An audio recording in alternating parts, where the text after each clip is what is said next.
Take 388 pounds of a white plastic powder, 6 pounds of lead stearate and 6 pounds of carbon black to colour it, tip it into the mixer to be steam heated, and you've got a black, sticky substance on which we in Britain spend well over £10 million a year.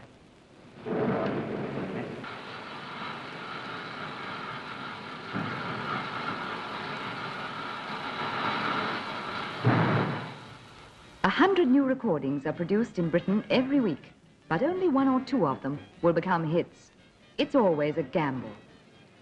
The record industry booms, recording and selling everything from poetry and opera to rock and pop, providing steady jobs for thousands, pleasure for millions, and a large sum for the national exchequer in purchase tax. The demand is fantastic, but then there's a fantastically streamlined industry to meet it. Every record starts at the desk of one of the company's artist and recording managers, in this case, Norrie Paramore. Who's he thinking about?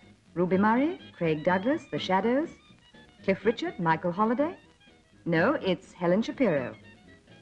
The first all-important decisions are made at the routining meeting. What tempo, what key, what sort of accompaniment?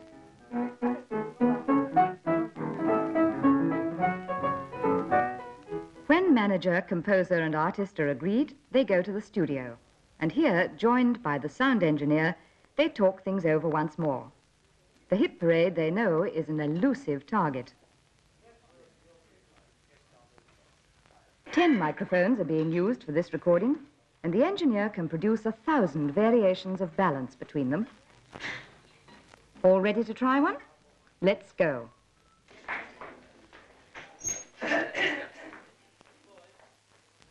All quiet in the studio, please. Funny, but it's true what loneliness can do. Since I've been away, I have loved you more each day, walking back to happiness. Whoop-ah, oh yeah, said goodbye to loneliness. Whoop-ah, oh yeah, I never knew I'd miss you. Now I know what I must do. Walking back to happiness I shared with you.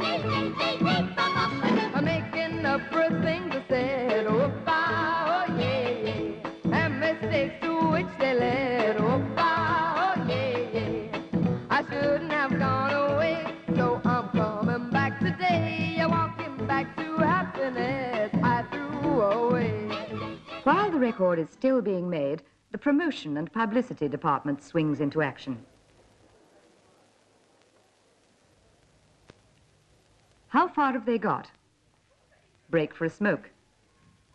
And a few minor adjustments before they go again. They'll get it right.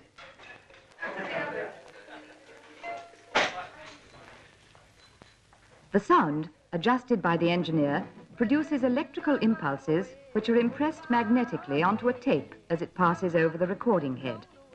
Oh, yeah. I'm bringing you love so true, 'cause that's what I owe to you. Walking back to happiness I shared with you. Walking back to happiness with you. By now, a few miles across London, artists have completed their designs for posters, magazine advertisements, display cards.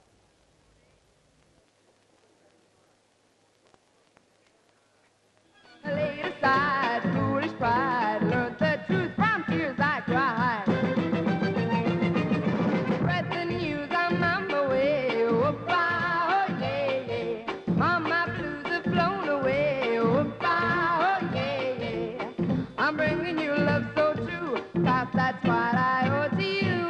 Walking back to happiness I shared with you. Walking back to happiness again. Walking back to happiness again. The engineer fades down the sound, and that's the one. 2.5 hours to record 2.5 minutes. Their part of the job is over. All they leave behind them is a few hundred feet of tape. Now the technicians take over. The transfer engineer first regulates the sound to suit the average record player, and then, using a sapphire cutter, transfers it onto an aluminium-coated disc, which becomes the master. Funny, but it's true. What loneliness can... The rest of the process takes place at the factory.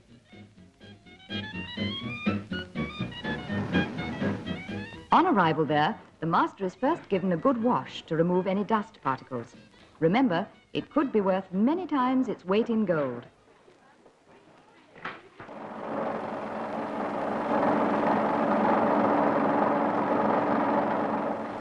It's then sprayed with a silver solution that will make its surface conductive.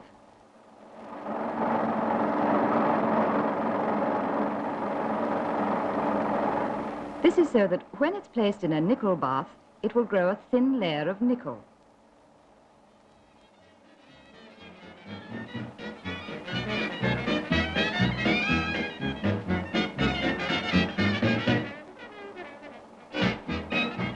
Not long ago, they left it at that, but today they also grow a layer of copper to strengthen the disc.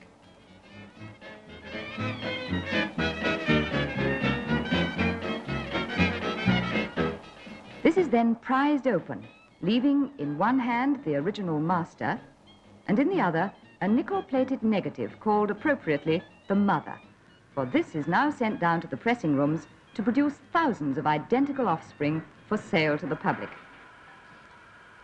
In here, they're pressing show music, symphonies, jazz, records in steady demand. But if a pop song hits, the demand comes big and fast, and sometimes 40 pressers are switched to one record to produce 30,000 a day.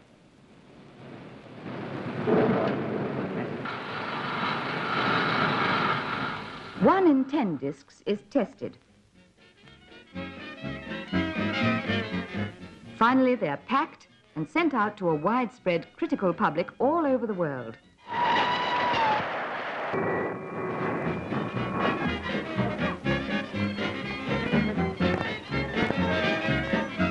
Demand is stimulated in many different ways. The biggest boost comes from radio broadcasts. It's always a pleasure to introduce a new side by that fantastic young artist, Helen Shapiro. On Family Favorites, I play only what listeners ask me to play. In the pop world, it's the record buyers, mostly teenagers, who finally decide whether a record is a hit or a miss, and whether it sells just a few thousand or a round million. Every pop has a brief life. Whether or not it's also a glorious life depends on whether it catches the public fancy. And that is always a gamble.